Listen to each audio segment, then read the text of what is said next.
How's it going, everyone? It's Max from Max's Film Corner, and I'm bringing you a review of the movie Borderline. Borderline was directed and written by Jimmy Warden, who's also married to Samara Weaving, who stars in this film, as well as Ray Nicholson and Eric Dane.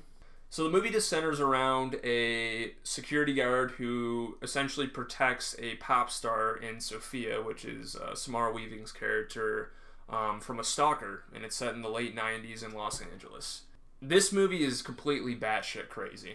I mean, it's just downright fucking nuts. But in a good way. In a very humorous way. There was so many times where I just burst out laughing.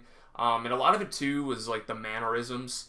So for example, there was a scene where, Ray Nicholson's character has Samara Weaving kind of locked in recording studio, and she's trying to tell him, Paul, you don't know what you're doing, you're out of your mind, and trying to reason with him.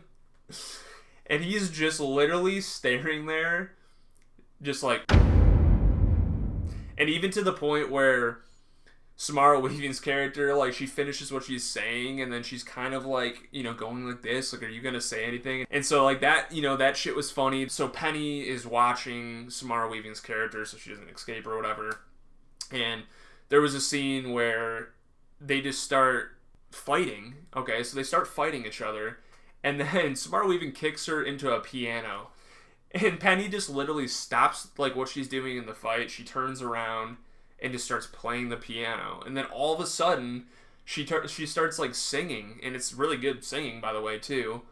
And it was so random because she starts singing, and then this the spotlight drops down, which was a kind of a nod to the beginning of the film where Samara Weaving's character and her boyfriend were in a club together, same type of lighting. So anyways, she starts singing, and then randomly Samara Weaving, she starts singing too, and they're both having this duet, and it's super magical with this lighting and shit, and then it just stops, and then they just start fighting again, to the point where they go flying out a window, and they're just the type of fight's hilarious.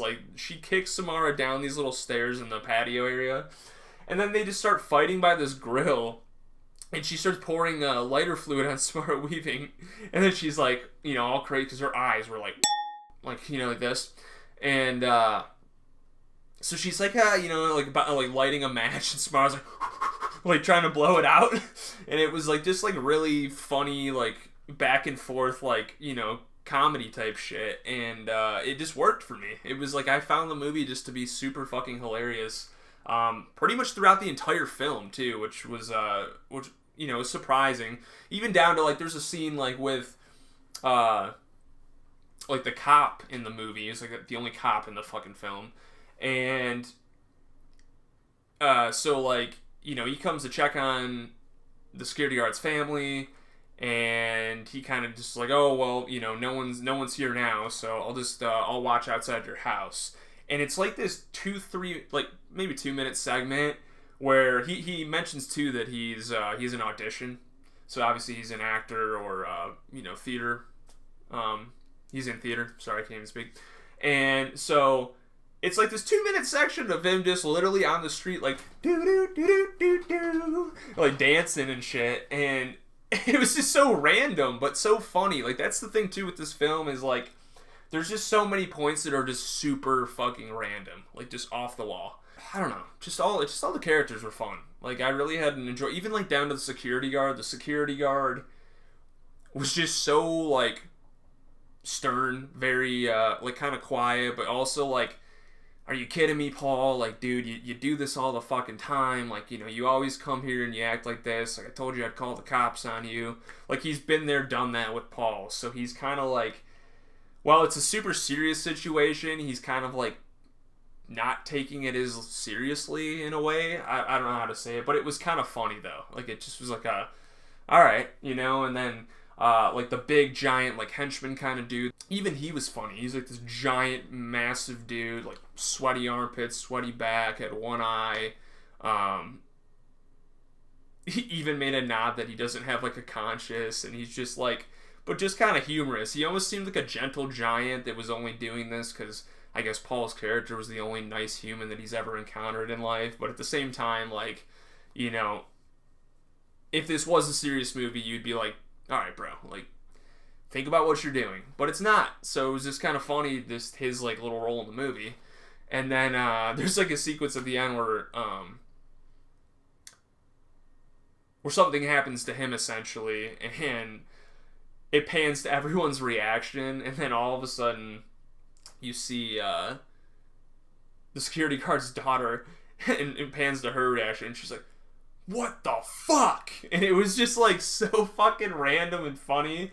And you kind of knew it was going to happen, but it made me fucking crack up. And I'd watched this too with my girlfriend, and she actually really enjoyed the film. We both agree that it is super crazy, and it's almost creepy in a way how like unhinged Ray Nicholson's character is, and even down the Penny character. She was nothing like to set to the side. She was fucking hilarious. She honestly carried her weight just as good as Ray Nicholson in terms of being just absolutely nuts.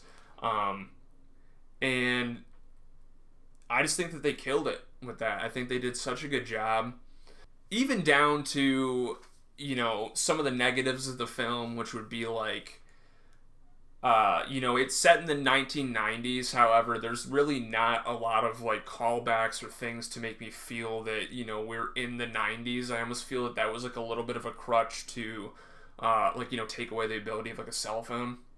Because they shut the power off in the movie too, so there's really no way of like contacting the cops. However, if Ray Nicholson's character did break out of the asylum, you would think that, you know, the cops would have the wherewithal to go to Samara Weaving's character's house because he had already bothered her and tried to invade the home in the past. But that's the thing with this movie. It's not really meant to be serious. I feel like from the get-go it establishes like how just stupid crazy it is. And so like that kind of shit I just was able to really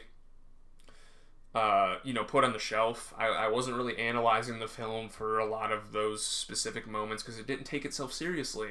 So I wasn't going to take it seriously either. I was just kind of trying to enjoy the ride, which was literally essentially everything kind of revolved around, you know, Ray Nicholson's character's mind. Like, there's times you'd be kind of led into how he views every situation, and every situation he views is, like, the best possible scenario for the situation, even though on the reality side, which we were, you know, in tune with the whole time, it was exactly, like, you know, the opposite to that.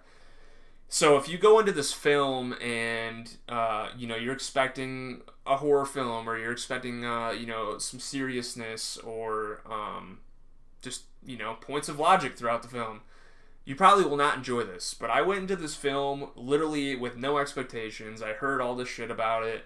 I like the actors involved and the actresses, and I just was like, fuck it, I'm going to go into it. Hopefully it's funny.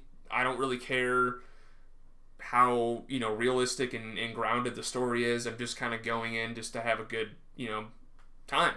And sure as shit, that's exactly what happened. So, like, that's the way I'd recommend going into this film if you did want to see it. I did rent it on Prime Video. It's now available on streaming. I'm pretty sure it's been out of the theaters for a few weeks now. But I gotta say, it was just, yeah, it was a really, really good time. I would probably give this film a solid 3 out of 5 stars. And yeah, I just really enjoyed it.